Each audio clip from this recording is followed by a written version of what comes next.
Hello students, आज हम पढ़ेंगे प्रोज डीप वाटर जो लिखा है विलियम डगलस ने। और आपने राइटर का नेम याद रखना है। Writer decided to learn to swim. अब राइटर स्विमिंग सीख रहा था YMCA से। वहां पे स्विमिंग पूल था जहाँ पे वो स्विमिंग सीखने चला गया। और राइटर रहता था अमेरिकन स्टेट ऑफ याकिमा में। और वहां पे याकिमा रिवर भी बहती थी जो काफी डीप और डेंजरस थी। राइटर की मदर उसे बताती रहती थी कि इस रिवर में कि कितने इंसिडेंट्स हो चुके हैं, कितने लोग मर भी चुके हैं, कितने लोगों की लाइफ खतरे में भी पड़ी है। तो तुम यहाँ पे मत सीखना, तो तुम यहाँ पे ट्राई मत करना। लेकिन जो स्विमिंग पूल था YMCA में वो काफी सेफ था। वो 3 फीट डीप था at one end and 9 feet at the other end. Writer जो था वो स्विमिंग सीख रहा था 2 और 3 फीट डीप वाले एरिया में। 9 फीट वाला काफी डीप था तो वो वहां पे नहीं जाता था। अब हम बात करेंगे राइटर के चाइल्डहुड इंसिडेंट के बारे में। जब वो 10-11 साल का था और वो अपने फादर के साथ कैलिफोर्निया सी बीच में गया हुआ था।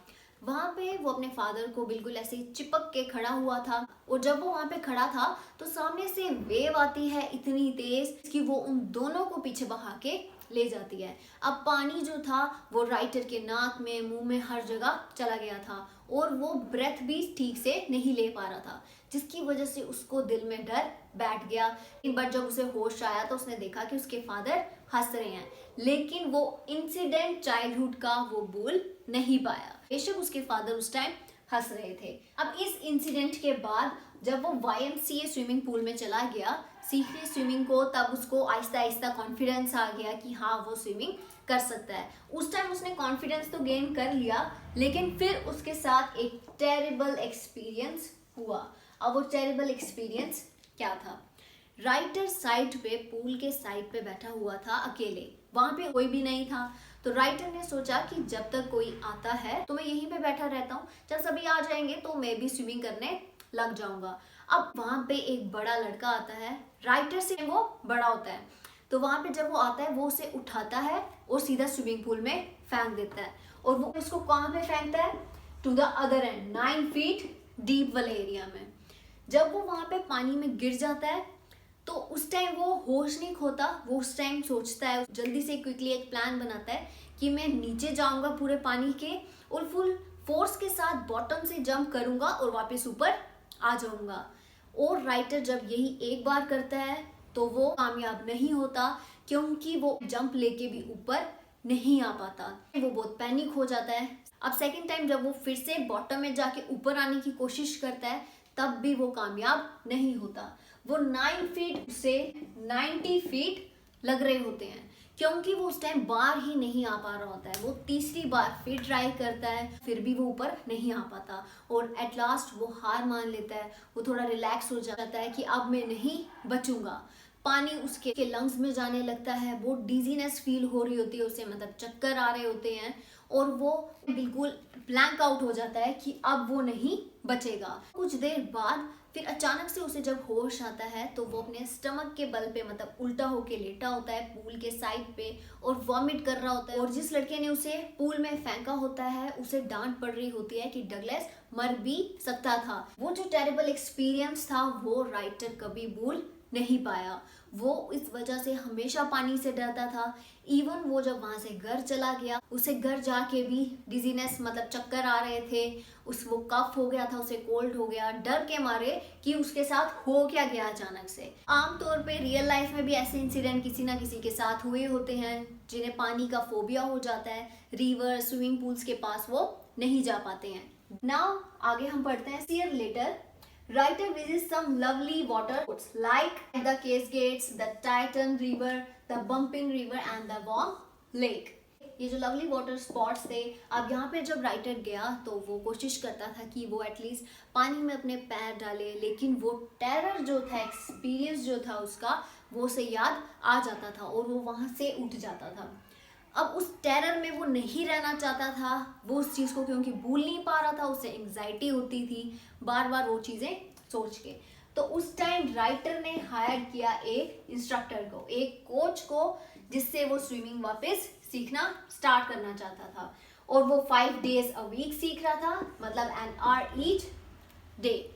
और राइटर का जो इंस्ट्रक्टर था, मतलब कोच जो था, वो काफ़ी अच्छे तरीके से, मतलब बिल्कुल सेफ्टी के साथ राइटर को बेल्ट वगैरह पहना के उसे स्विमिंग पूल में भेजता था कि वो डूबे ना और उसे डर भी ना लगे डूबने का। उसने और भी कॉम्प्लेक्स डिवाइसेस यूज़ की, जैसे कि रोप, ओवरहेड केबल, जिससे वो डूबे ना और उसी स्विमिंग भी अच्छे से हो। आफ्टर 3 months, 3 महीने हो गए ये चीज़ करते करते 3 month हो गए और राइटर को अब कॉन्फिडेंस आ गया था कि वो स्विमिंग कर सकता है। फाइनली इंस्ट्रक्टर ने उसे कहा कि तुम अभी, मैं भी यहाँ पे हूँ, तुम स्विमिंग पूल में डाइव करो और फुल नीचे लेंथ तक जाओ स्विमिंग पूल के और वापस आ जाओ। और राइटर ने जब ये चीज़ कर ली तो इंस्ट्रक्टर ने कहा कि अब तुम स्विमर बन गए हो, अब तुम बिल्कुल रेडी हो। तो इंस्ट्रक्टर का रोल यहीं पे खत्म हो गया। लेकिन उस टाइम राइटर सोच रहा था कि अगर अभी तो यहाँ पे इंस्ट्रक्टर था कि अगर मैं डूब भी जाता तो ये मुझे बचा लेता, लेकिन क्या मैं ये चीज़ अकेले कर सकता हूँ? उसे इस चीज़ का भी डर था, क्योंकि ये जो इंसिडेंट उसके साथ हुआ था वो इसे कम्प्लीटली भूल नहीं पा रहा था। और अब 4 month हो गए थे इस चीज़ को, फिर भी वो सोच रहा था कि मैं पानी में जाऊँ या नहीं जाऊँ। अब वो इन स्पॉट्स में वापस गया। एक लेक है जिसका नाम है वेंटवर्थ लेक। वेंटवर्थ लेक में आपने याद रखना है कि राइटर ने 2 miles स्विम किया और उसे एक बार वो टेरर वापस दिमाग में आया जब उसने अपना फेस पानी में डाला, तब उसे एक बार वो टेरर वापस याद आया।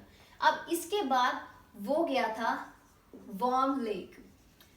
वर्थ में जब उसे एक बार वो टेरेबल एक्सपीरियंस याद आया तो उसे लगा कि नहीं, अभी भी मैं रेडी नहीं हूँ, अभी भी मेरे अंदर वो डर है। तो फिर वो वार्म लेक के किनारे उसने कैंपिंग की और नेक्स्ट मॉर्निंग उसने डाइव कर दिया और उसने वन शोर, मतलब एक तरफ से पानी के एक किनारे से क्रॉस करके वो पानी के दूसरे किनारे पे गया और वहां से वो वापस आया।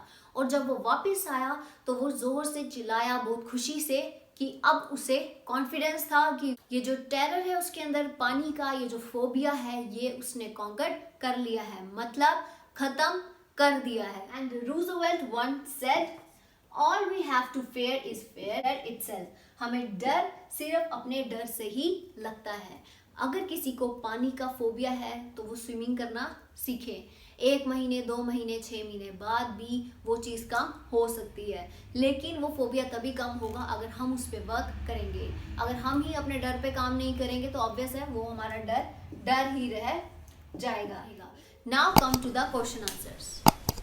Question first. What is the misadventure that William Douglas speaks about? Douglas refers to the incident at the YMCA swimming pool where he almost drowned, जहाँ पे वो डूब गया था, as a misadventure. जैसे आपने स्टोरी में पढ़ा है वैसे ही सेम आपने क्वेश्चंस में भी लिखना है। One day, the writer was sitting alone on the side of the pool. He was afraid of going into the water alone. So he was waiting for others to come. Suddenly a big boy came in. He picked up the writer and tossed him into the pool. और कौन सी side उसने फेंका था? 9 feet deep वाली side. On the way down, he made a plan that he would hit the bottom and make a big jump to the surface, but he came up very slowly. Twice he tried to jump, but the jump made no difference. He could see nothing but water. अब इतनी बार try करने के बाद वो हिम्मत भी खो चुका था कि वो बचेगा और वो पैनिक हो गया. He grew panicky. Everything blank out. But then luckily, before he was dead, he was taken out of the pool and saved. Question second. What were the series of emotions and fears that Douglas experienced when he was thrown into the pool? और second part है इसका. What plans did he make to come to the surface? He did not immediately lose his mind when he realized he was being tossed into the pool. Despite his fear, he made a plan to go to the surface, but he was unable to carry it through. उसने 2 बार 3 बार भी try किया लेकिन वो फिर से fail हो रहा था. He was terrified and felt as he was being suffocated by the water. क्योंकि पानी उसके लंग्स में जा चुका था, उसे सांस नहीं आ रही थी तो वो सफोकेटेड फील कर रहा था.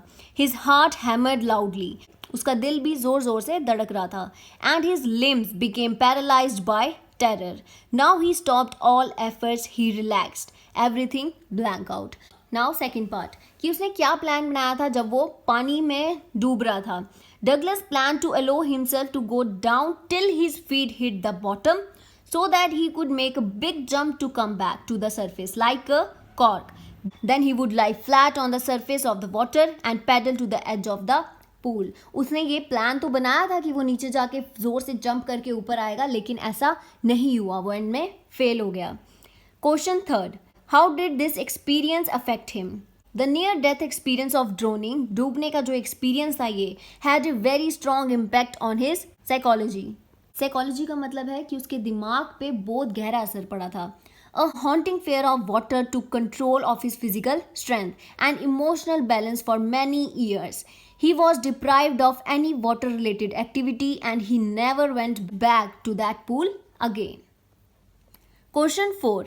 Why was Douglas determined to get over his fear of water? Douglas' fear of water spoiled all his joys of fishing, boating, swimming, etc.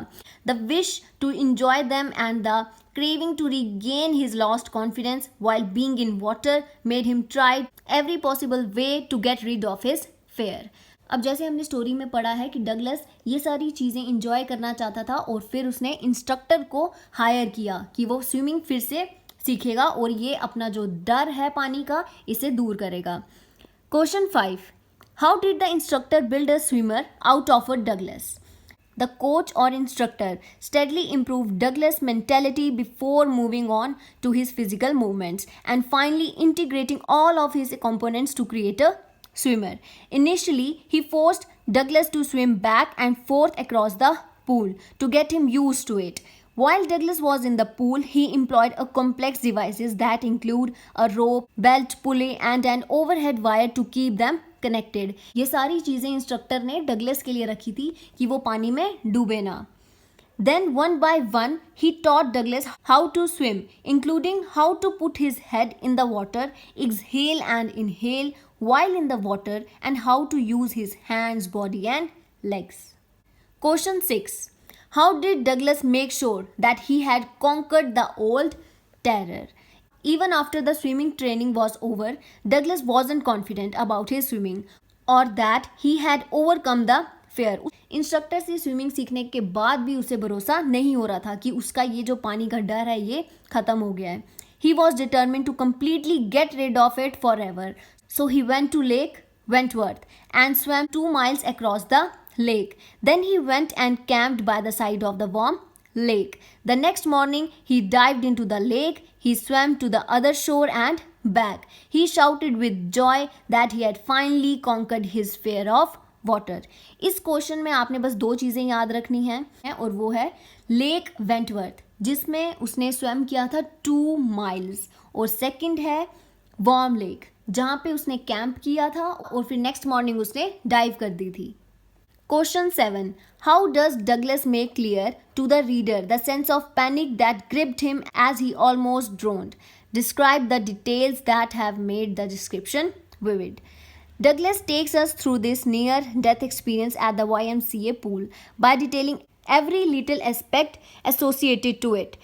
He details minutes of his emotional, mental and physical struggle with the paralyzing fear of being drowned in the water. Douglas ने कैसे mentally और physically सफ़र किया ये सारा उसने बहुत detail में बताया है. The first person narration of the incident also help us to associate with his experience more deeply. He got panicked when his strategy didn't work. कौन सी स्ट्रेटजी? जब वो पानी में नीचे जाएगा और फिर ऊपर आ जाएगा. His feeling of suffocation, fair and losing hold on sense perception make the reader's experience what he does. His eyes couldn't see anything except water. His nose and mouth could only manage to take water to the lungs. His limbs became paralyzed with fear and his mind dizzy. He stopped all his efforts to save himself. When third time he tried and got failed. Everything blanked out at that time. All these details make the description vivid. Question 8. How did Douglas overcome his fear of water? He attempted to overcome his fear of water on his own at first but failed. After that, he hired an instructor who focused on Douglas' anxiety. Then he started learning swimming. He practiced exhaling, inhaling in the water and also uses various complex devices like row, belt, etc. After 6 months of practice, he still don't have that confidence that he can swim. So he went diving at Lake Wentworth. He swam alone in the swimming pool. At last, he went to that warm lake and swam to the other shore and back. At that point, he realized that he finally overcome his fear of water. ये जो सारी चीज़ें अभी हम पढ़ रहे हैं इस क्वेश्चन में, ये सेम हमने क्वेश्चन 6 में भी पढ़ा है. इसीलिए आप कोई 2-3 क्वेश्चन अच्छे से लर्न कर लो तो आपका ये पूरा चैप्टर रेडी हो जाएगा. Why does Douglas, as an adult, recount a childhood experience of terror and his conquering of it? What larger meaning does he draw from his experience? Douglas recounts his childhood experience at the YMCA pool to enable the readers to understand the exact nature and intensity of the terror. The fear of being surrounded by the water, the fear of putting his head in the water, the fear of choking, and the fear of his limbs going numb couldn't have been explained to a reader unacquainted with Douglas' childhood experience. Now, second part. What larger meaning does he draw from his experience? Douglas highlights the greater message he derives from his experience by quoting Roosevelt. All we have to dread is fear itself. When he came face to face with death, or rather the threat of death, the value of life became clear to him. Douglas जब पानी में डूब रहा था तब वो बिल्कुल blank out हो चुका था, वो हिम्मत भी खो चुका था कि वो बचेगा. लेकिन फिर जब उसकी आंखें खुली और वो जिंदा था तब उसे अपनी लाइफ की रियल वैल्यू पता चली. तो आज हमने पढ़ा prose, deep, water with complete question answers. So if you like the video please do like, share and subscribe. Thank you.